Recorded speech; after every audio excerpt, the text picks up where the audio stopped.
아멘. 할렐루야. 서로 다시 한번 인사하겠습니다. 잘 오셨습니다. 잘 오셨습니다. 잘 오셨습니다.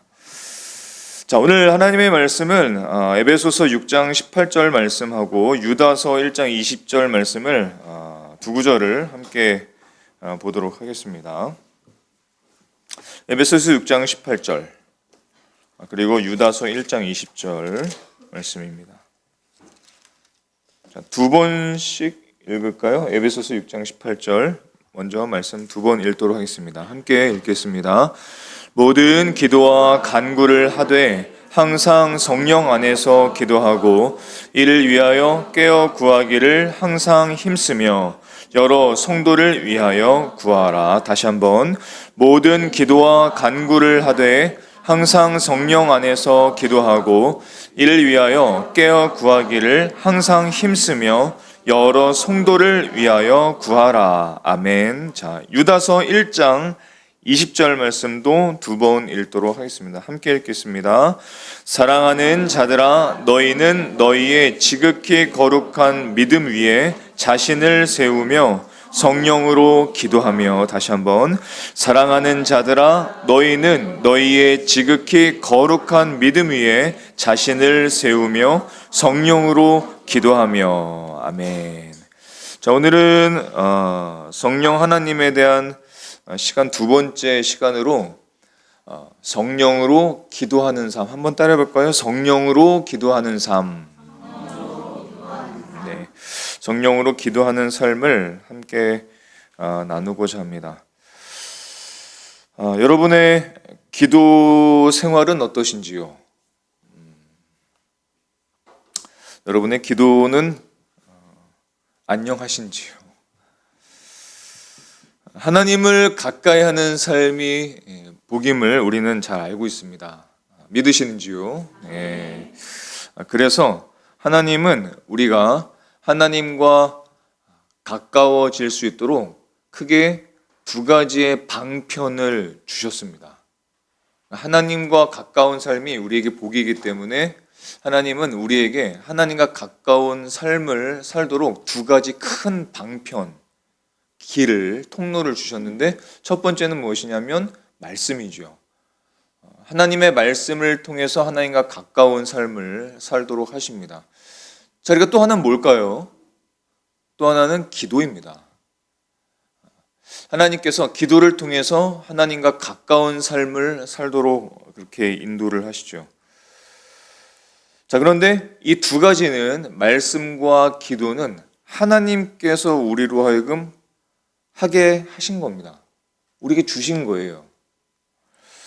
성령님이 우리에게 오신 것은 성령님이 많은 역할들이 있으시지만 성령님이 오신 주된 역할은 말씀과 기도로 우리가 살아갈 수 있도록 도와주시기 위함입니다. 그래서 첫째는 성령님께서는 우리에게 말씀을 듣고 말씀을 깨닫고 말씀을 순종할 수 있도록 우리를 도와주시는 분이십니다. 그리고 또한 성령님은 우리에게 오셔서 우리로 하여금 기도할 수 있도록 만드시는 분이시고 우리의 기도를 도와주시는 분이십니다.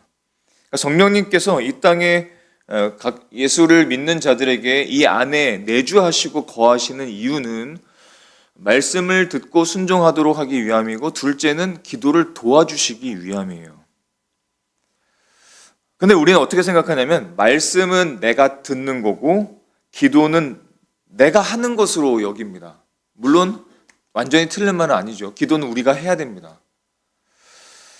그래서 우리가 기도를 하기 때문에 우리가 기도를 어떻게 생각하냐면 내가 해야 한다라는 어떤 개념을 갖고 있습니다. 내가 해야 된다. 그래서 기도가 어렵습니다. 굉장히 어렵죠. 근데 성령님께서 이 땅에 오신 이유 두 가지는 말씀과 기도를 도와주시기 위함이기 때문에 기도를 내가 해야 된다는 생각을 버려야 됩니다. 그걸 버려야 돼요. 그래야 기도의 문이 열립니다. 내가 해야 된다는 생각을 계속 갖고 있는 이상 기도는 힘든 일이 될 수밖에 없어요. 자, 어떤 목사님이 자신의 어린 딸의 기도를 듣고 기도가 바뀐 경험을 이야기하시는 것을 들었는데, 그 딸아이가 이렇게 기도했어요. 어떻게 됐냐면, 하나님, 저는 오늘 뭐라고 기도해야 될지 모르겠어요. 전혀 모르겠어요. 그러니까 하나님이 저에게 듣기를 원하시는 것을 말해주세요. 말해주세요. 이렇게 기도를 했습니다. 그때 굉장히 짧은 기도였는데 목사님이 그 옆에서 그 기도를 듣고 굉장히 큰 깨달음을 얻고 기도의 문이 활짝 열렸다는 이야기를 들었습니다. 왜냐하면 기도를 내가 해야 된다라는 개념을 늘 갖고 있었는데, 이 아이의 기도는 뭐예요? 하나님이 듣고 싶어 하시는 참된 기도를 저에게 들려주세요. 이렇게 한 겁니다. 방향이 이렇게가 아니라 이렇게 바뀐 겁니다. 그래서 기도의 문이 열렸다고 말씀을 하세요. 기도는 우리가 완벽하게 말하는 것이 아니라 하나님께 우리의 마음을 여는 것이라는 것을 그분이 깨달았던 것이죠. 그리고 성령으로 기도한다는 것은 그와 같은 겁니다. 전혀 다른 게 아닙니다. 가끔 저의 신앙의 과거를 알려드리는 이유가 있는데, 이유는 무엇이냐면 인생이 사실 그게 크게 다르지 않기 때문입니다. 그래서 저의 신앙의 어떤 연약한 부분들을 인생들을 알려드리죠. 저는 여러분과 마찬가지로 기도를 굉장히 어려워했던 사람입니다. 근데 그때랑 지금 전 달라요. 많이 다릅니다.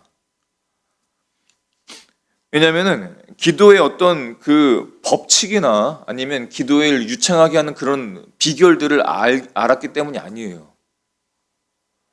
기도가 내가 하는 것이 아니라는 것을 깨달았기 때문입니다. 그게 가장 중요한 겁니다. 기도를 항상 우리가 할 때에는 내가 하는 것, 누구에게 들려지는 것, 유창하게 해야 되는 것, 완벽하게 해야 되는 것, 이것이 맞나 안 맞나를 늘 점검해야 하는 것, 그런 것을 여기니까 기도가 힘들어요. 근데 오늘 말씀을 보면 성령 안에서 기도하고 성령으로 기도하고, 그러니까 기도의 주관자를 내가 아니라 하나님께 두라는 말씀입니다. 그걸 알게 되면 기도가 달라집니다. 완전 달라져요. 저는 기도를 굉장히 어려웠기 때문에 기도 때문에 예배를 일부러 안 간 적도 굉장히 많았습니다. 기도하는 게 너무 싫었거든요. 지금도 많은 성도들이 솔직하게 이렇게 얘기를 하죠. 기도를 오래 못하는 거에 대해서, 혹은 무슨 말을 해야 될지 모르는 거에 대해서, 혹은 아버지만 하다가 한다 이런 얘기도 하고, 기도하려고만 하면 마음이 산만해진다라는 말들도 하고, 기도하려고만 하면 5분도 채 못 간다라는 말도 하고, 기도가 너무 어렵다는 말들을 합니다. 일단 그렇게 생각하고 기도를 하려는 태도와 자세는 굉장히 소중한 것임을 먼저 말씀드리고 싶습니다. 그렇게 기도하는 것은 굉장히 좋아요. 그리고 그것은 특별한 어떤 사람만의 문제가 아니라 모든 그리스도인들이 겪는 공통적인 문제이고, 또 반드시 경험해야 할 과정이기도 합니다. 그런 모든 기도에 대한 말들과 질문들에 대한 가장 간단한 답이 있습니다. 기도는 원래 우리의 힘으로 하는 것이 아닙니다. 기도는 원래 우리의 힘으로 하는 게 아닙니다. 성경은 놀라운 말씀을 우리에게 주시는데, 하나님은 우리가 혼자 기도하도록 두지 않으셨어요. 성령 하나님이 이 땅에 우리에게 오셨다는 것은 무엇이냐면, 우리의 기도를 도와주시고 우리가 어떻게 기도해야 되는지를 알려주시기 위함입니다. 성령님께서 그 이유 때문에 오신 거예요. 자, 그래서 사도 바울은 오늘 본문을 통해서 이렇게 강조하죠. 에베소서 6장 18절의 말씀을 보면 항상 성령 안에서 기도하고 라고 말씀합니다. 이 말씀은 네가 기도를 할 때 성령 충만하게 좀 해봐. 감정을 많이 좀 실어서 해봐. 오래 좀 해봐. 이런 뜻이 결코 아닙니다. 그런 뜻이 결코 아니에요. 성령 안에서 기도하고라는 것은 네가 좀 해봐 이렇게 해라는 뜻이 아니라, 성령 안에서 성령의 도우심으로 기도할 수 있어. 기도의 핵심은 성령의 도우심으로 기도하는 것이 가장 중요하다는 것을 알려주신 겁니다.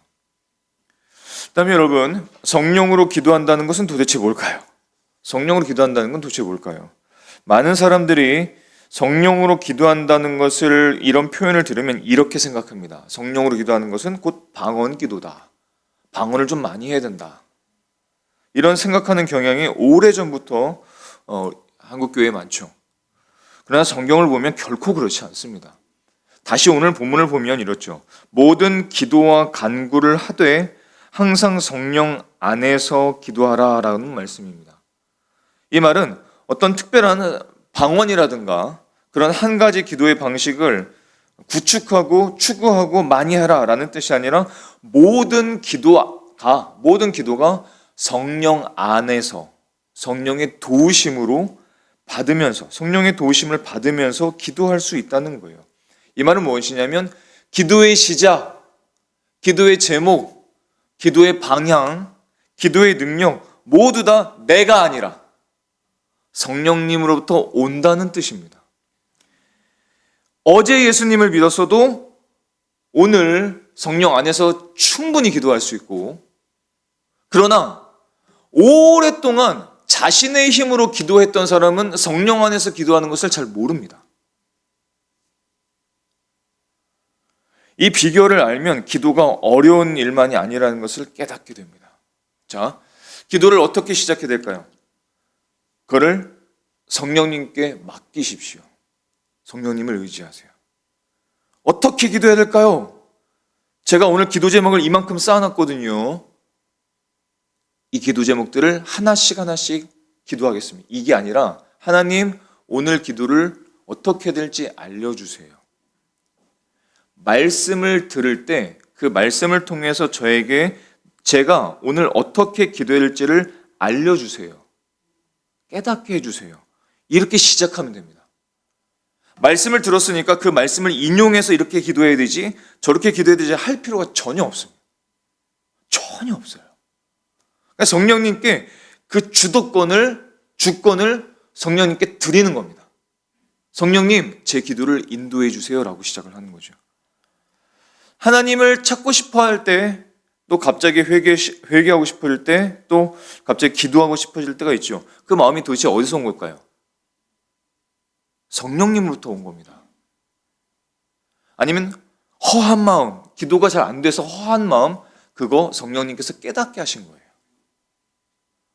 기도의 시작은 내가 하는 게 아니라 성령님이 시작하게 하시는 겁니다. 그래서 가장 간단한 방법을 알려드릴까요? 아버지를 먼저 부르십시오. 하나님 아버지 도와주세요.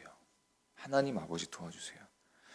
우리가 하나님 아버지 저를 도와주세요라고 하나님께 부르는 그 순간에 성령님은 그냥 있지 않으십니다. 성령님은 역사하시죠. 그래서 원래 우리는 하나님을 찾는 마음이 없어요. 우리들의 본성은 아직도 그런 본성이 남겨져 있습니다. 하나님을 찾는 마음, 기도하고 싶은 마음, 저는 요즘 없는 것 같아요. 당연하죠. 그게 갈등이에요. 당연하죠.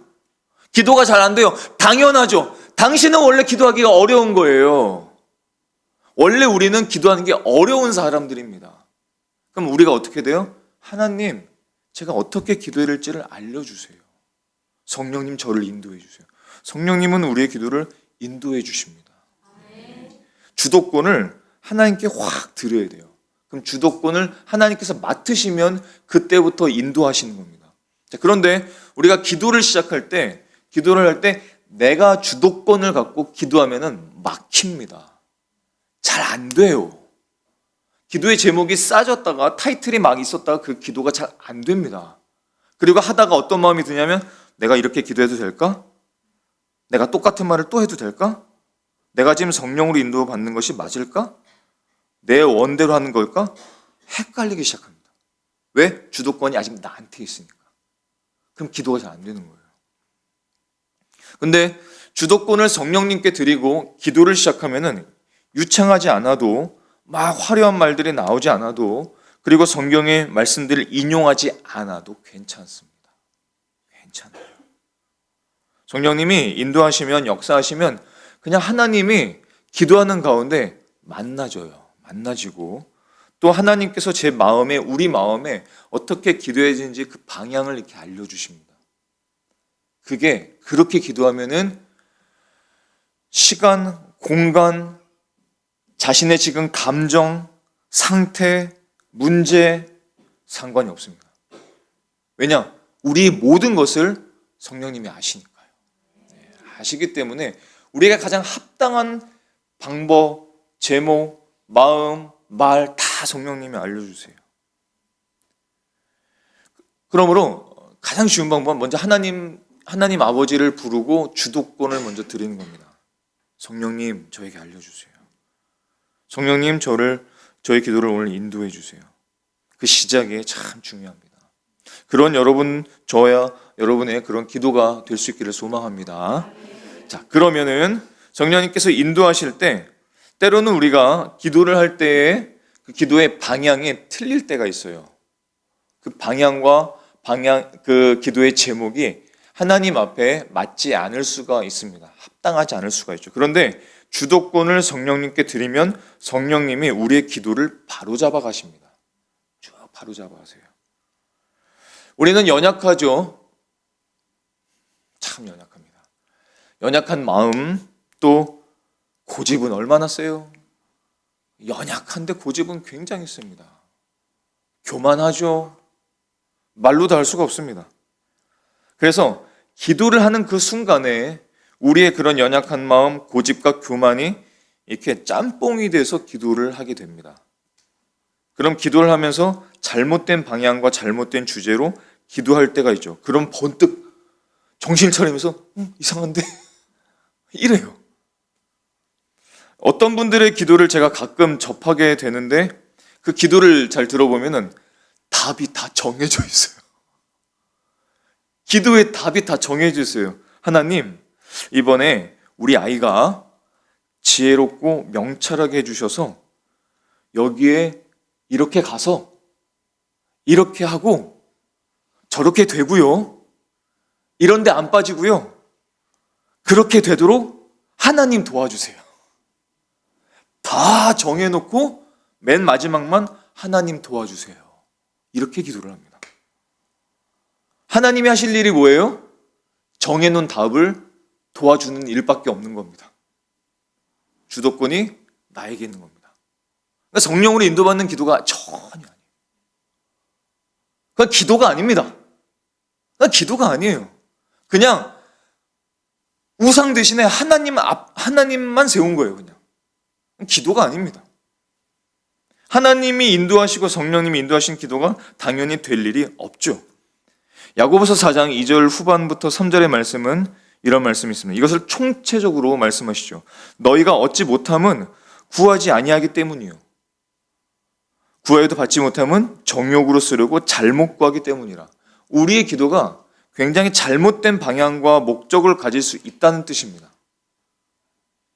솔직히 우리의 기도를 돌아보면 대부분 이런 기도가 많아요. 문제 해결, 건강, 형통, 성공, 합격. 물론 기도해야 됩니다. 무조건 잘못된 기도 아니죠. 우리의 일용할 양식, 용서, 이런 것들을 우리의 문제를 놓고 하나님께 간구해야 합니다. 물론 그것도 기도할 수 있습니다. 그런데 정작 필요한 기도를 못합니다. 그러다가. 왜냐하면 마태복음 6장 8절의 말씀을 잘 기억해 보세요. 그러므로 그들을 본받지 말라. 그들은 누구냐면 이방인들입니다.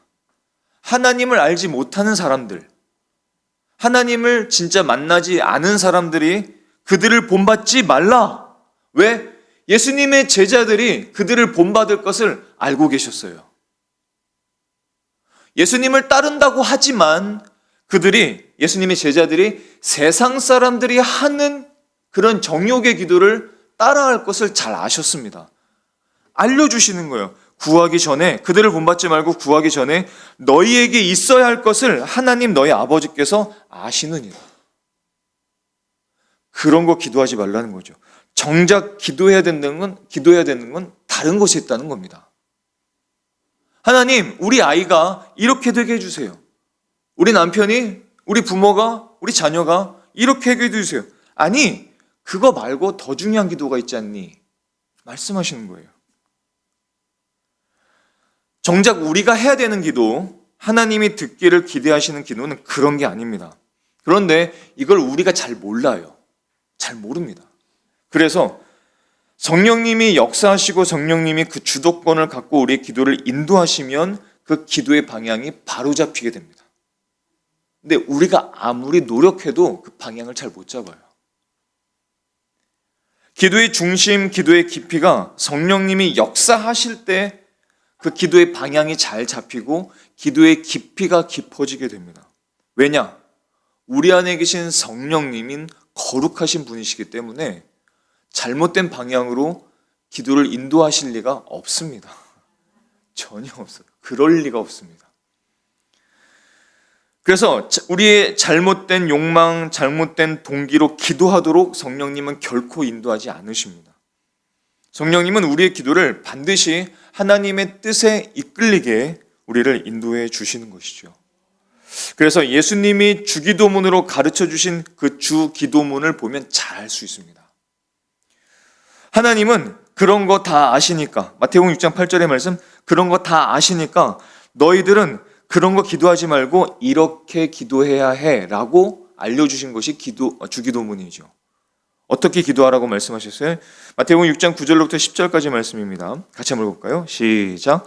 그러므로 너희는 이렇게 기도하라. 하늘에 계신 우리 아버지여, 이름이 거룩히 여김을 받으시오며 나라가 임하시오며 뜻이 하늘에서 이루어진 것 같이 땅에서도 이루어지이다. 아멘. 다 다른 거 떠나서 기도의 중심이 나에서 하나님으로 바뀐 겁니다. 그렇게 기도하는 거죠. 중심을 나에서 하나님께 바꾸라는 겁니다. 그렇게 그 목적을 갖고 기도를 하면 성령님께서 그렇게 도와주십니다. 우리의 기도를 하나님 중심의 기도 제목으로 바꿔주시죠. 그러면 기도가 막히질 않습니다.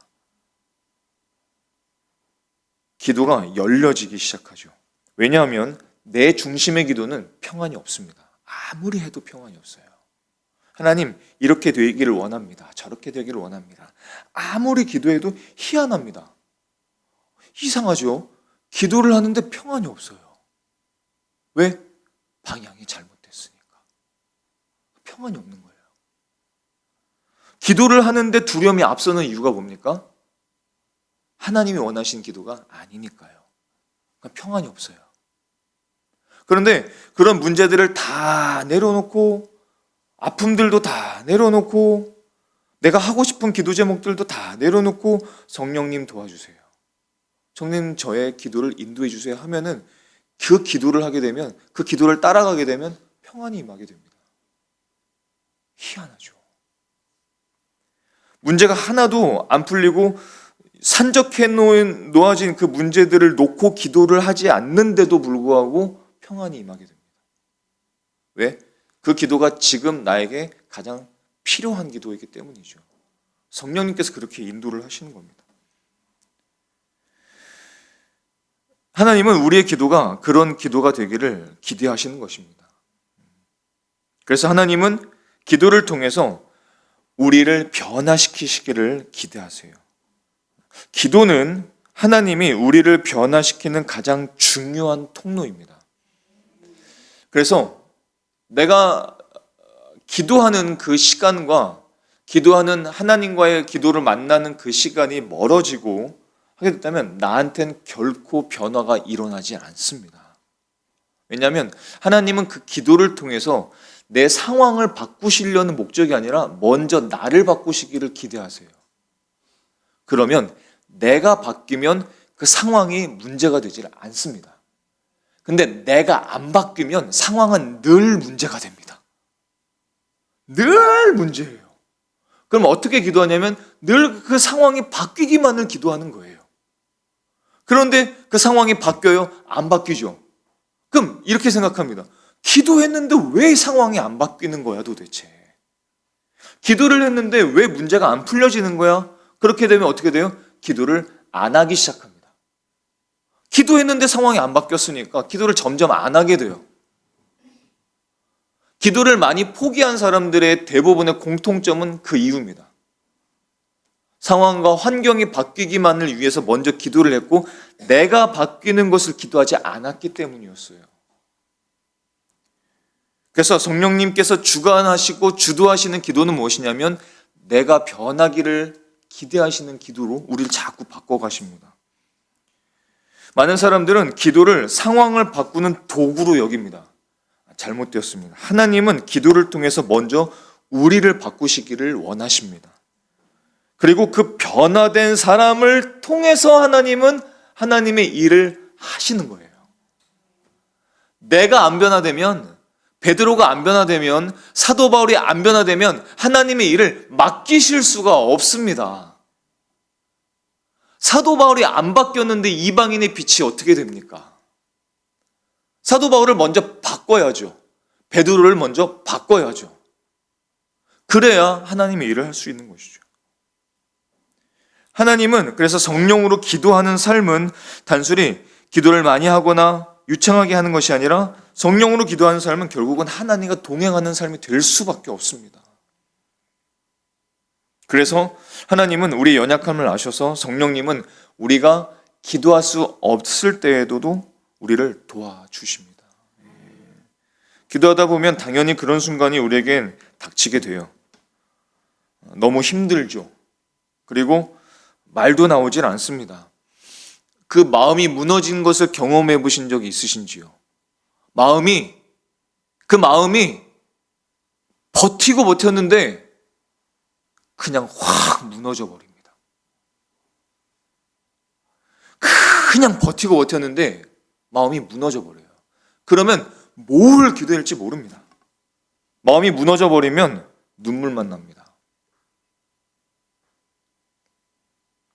그때 성경은 우리에게 놀라운 말씀을, 약속을 주시죠. 로마서 8장 26절의 말씀을 보면 이와 같이 성령도 우리의 연약함을 도우시나니 우리는 마땅히 기도할 바를 알지 못하나 오직 성령이 말할 수 없는 탄식으로 우리를 위하여 친히 간구하시느니라. 말할 수 없는 탄식으로. 하나님이 우리를 얼마나 사랑하십니까? 얼마나 사랑하십니까? 우리를 얼마나 사랑하세요. 그런데 그 사랑하는 하나님의 그 딸이, 사랑하는 그 하나님의 아들이 마음이 무너져 내렸어요. 할 수 있는 게 아무것도 없어요. 방법도 없어요. 길도 없어요. 완전히 막다른 길에 놓여져 있어요. 그 성령님이, 이 안에 계신 성령님이 얼마나 그 마음을 보시고 탄식하시면서 친히 간구하시겠습니까? 그래서 우리가 기도를 못할 때에도 걱정할 필요가 없다는 거죠.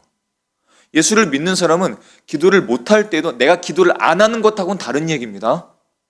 내가 기도를 완전히 버려버린 거하고는 다른 얘기예요.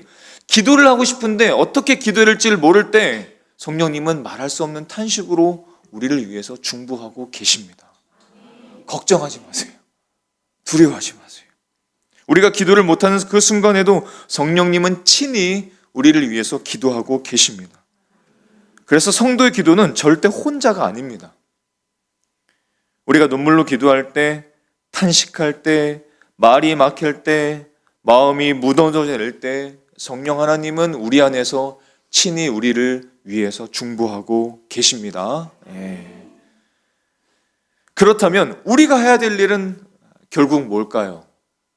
우리가 해야 될 일은 결국은 내가 이렇게 기도하겠습니다. 내가 오늘 이만큼 하겠습니다. 그게 아니라 성령님 도와주세요 하는 기도, 하나님 아버지를 찾는 기도, 그리고 성령님이 나에게 가장 필요한 기도 제목을 알려주시고 성령님께서 또한 나를 중보해 주신다는 그 믿음, 그 믿음이 가장 중요한 겁니다.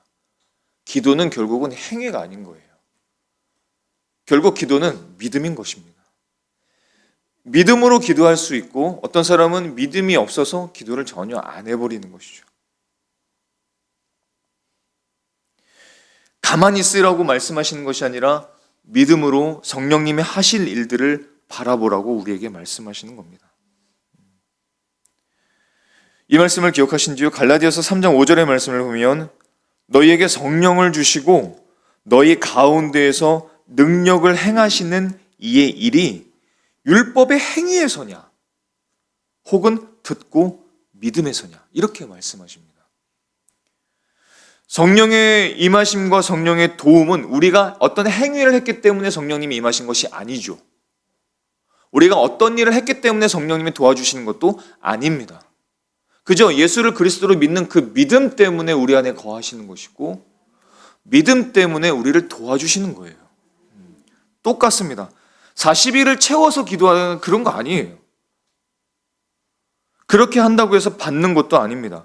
반드시 어떤 필요한 웜업을 좀 하고 러닝하듯이 웜업을 좀 하고 입이 좀 풀리고 마음도 풀리고 그렇게 좀 풀리면 기도가 유창하게 돼. 이런 것도 아니에요. 그런 거 아닙니다. 그 기도 아니에요. 종교적인 행위로 나가는 겁니다. 성령님을 의지하면 1초 만에 마음이 풀립니다. 성령님은 그렇게 하실 수 있는 분이시거든요. 역사하시는 분이십니다. 아무리 단단한 마음이라도 성령님께서 역사하시기만 한다면 그 단단했던 마음들이 풀어지게 됩니다. 부드럽게 됩니다. 그리고 하나님의 막 말씀이 심겨지고 그 말씀에 반응해서 감사하고 영광을 돌리고 하나님 이 말씀을 저에게 주셨는데 이 말씀을 통해서 저에게 깨닫게 하시는 것이 도대체 무엇입니까? 알려주세요. 알려주세요. 도와주시죠. 성령님께서 우리를 위해서 기도하고 계시고 우리를 도우신다는 것을 믿고 기도하면 되는 것입니다. 그래서 기도하기 전에 그냥 이렇게 기도해요. 성령님, 제가 어떻게 기도해야 될지 잘 모르겠어요. 그냥 눈 감고 어떻게 기도 시간이 끝나겠지 하지 마세요. 아니면 어떻게 기도할지 모르니까 그냥 하던 대로 기도하는 것도 그냥 멈추세요, 여러분. 괜찮습니다. 잘 안 되더라도 버리세요. 하던 습관들 내어버리세요. 괜찮습니다. 성령님이 우리를 도와주실 것입니다. 우리를 인도해 주실 거예요.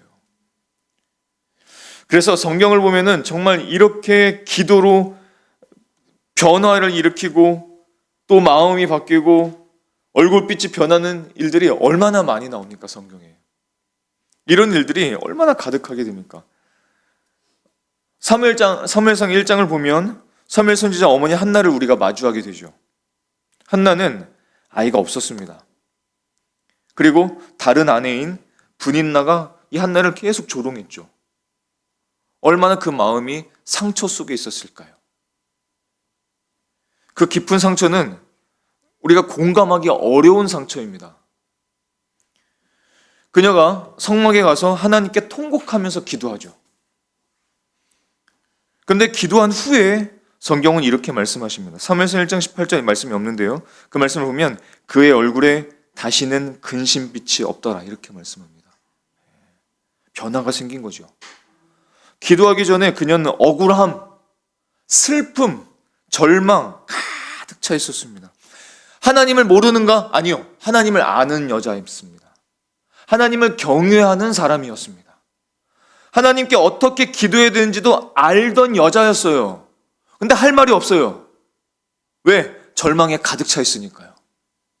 어떻게 기도할지 모릅니다. 낭망에 있었거든요. 어떻게 될지 모르겠거든요. 저 여자를 좀 없애주세요 라고 기도할 수도 없었거든요. 저 남편을 좀 어떻게 해주세요 라고 할 수도 없었거든요. 소리도 못 냅니다. 통곡하면서 목소리도 내지 못하고 깊은 마음으로 하나님께 기도합니다. 그런데 기도한 후에 평안을 되찾죠. 어떤 소리로 힘있게 기도하는 것도 중요하죠. 그럴 때도 필요합니다. 부르짖고 기도해줘요. 하지만 한나처럼 깊은 마음의 탄식이 있을 때 그 탄식으로 그냥 기도하는 거예요. 그녀는 정말로 입술만 움직이고 정말 소리는 들리지도 않았습니다. 성경을 보면 그렇게 나와 있어요. 그리고 하나님의 뜻을 계속 구했습니다. 하나님께 완전히 맡겨버린 것이죠.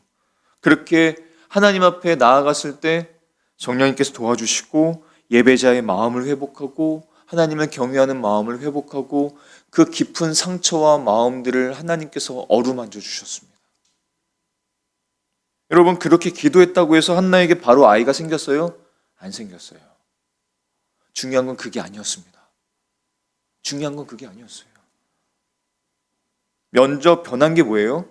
상황이 바뀐 게 아니라 한나의 마음이 바뀐 겁니다. 한나의 마음이 바뀌었어요.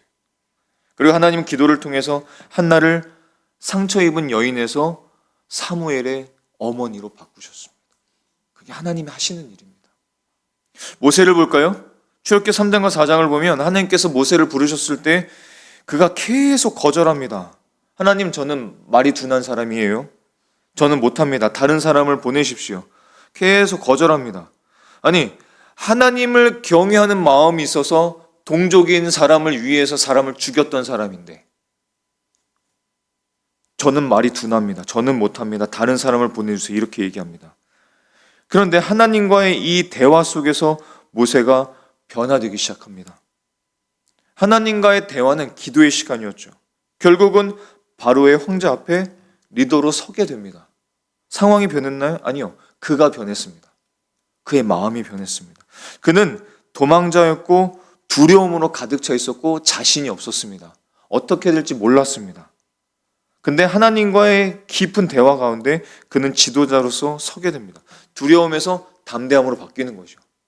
똑같은 사람인데, 상황은 똑같은데 그 두려움에서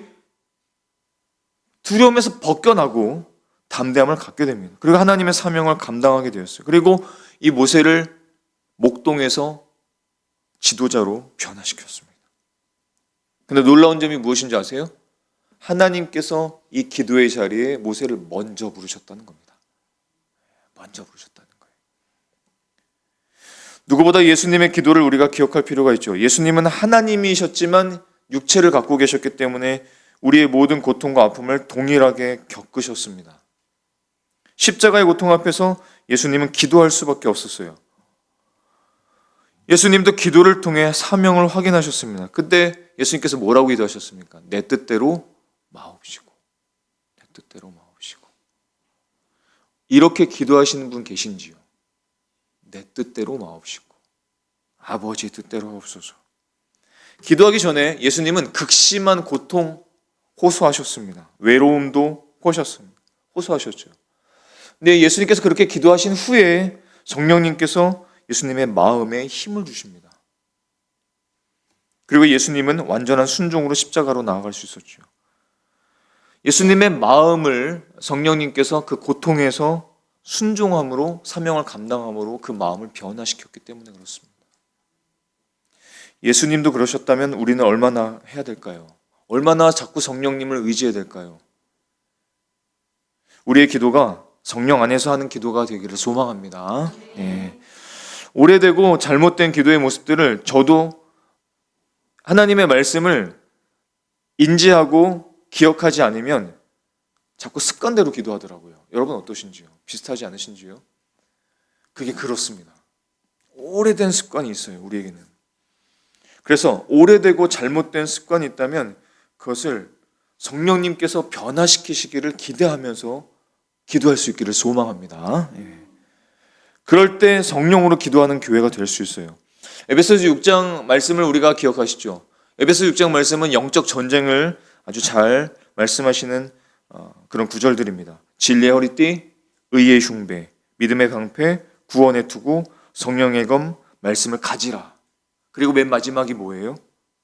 성령 안에서 기도하라. 이렇게 말씀하십니다. 무기가 아무리 많으면 뭐예요? 무기가 아무리 많으면 뭐예요? 성령님을 의지하지 않으면 그 무기가 아무 소용이 없습니다. 성령님께서 그 무기를 들게 하시고 그 무기를 쓰게 하셔야 그 무기가 힘이 있는 거예요. 에베소 6장 18절의 말씀이 바로 그 말씀이죠. 오늘 말씀, 모든 기도와 간구를 하되 항상 성령 안에서 기도하고 이를 위하여 깨어 구하기를 항상 힘쓰며, 내가 성령 안에서 기도할 수 있도록 구하라는 뜻입니다. 자꾸 힘써서 구하라는 거예요.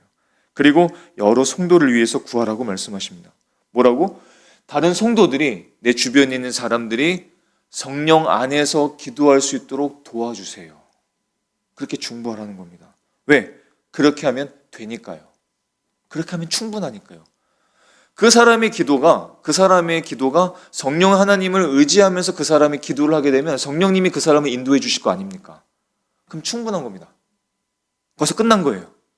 내가 이 사람을 위해서 이렇게 해주세요, 저렇게 해주세요, 저걸 좀 풀어주세요 할 필요가 없다는 겁니다. 그 사람이 성령 안에서 기도를 시작하기만 한다면 성령께서 그 사람을 인도해 주실 것이기 때문에 충분하다는 거예요. 그것을 중보하라는 겁니다. 초대교회가 강했던 이유는 분명하죠. 어떤 많은 행사나 프로그램이 아니었습니다. 분명한 기도였죠. 사도행전에 나와 있는 교회들, 건강하게 세워지는 그런 교회들의 특징들은 결국은 하나였습니다. 기도였어요. 사도행전 1장 14절의 말씀을 보면 여자들과 예수의 모친 마리아와 예수의 아우들로 더불어 마음을 같이하여 전혀 기도에 힘쓰니라. 사도행전 2장 42절의 말씀을 보면 저희가 사도의 가르침을 받아 서로 교제하며 떡을 떼며 기도하기를 전혀 힘쓰니라. 그들이 전혀 기도에 힘썼다는 겁니다.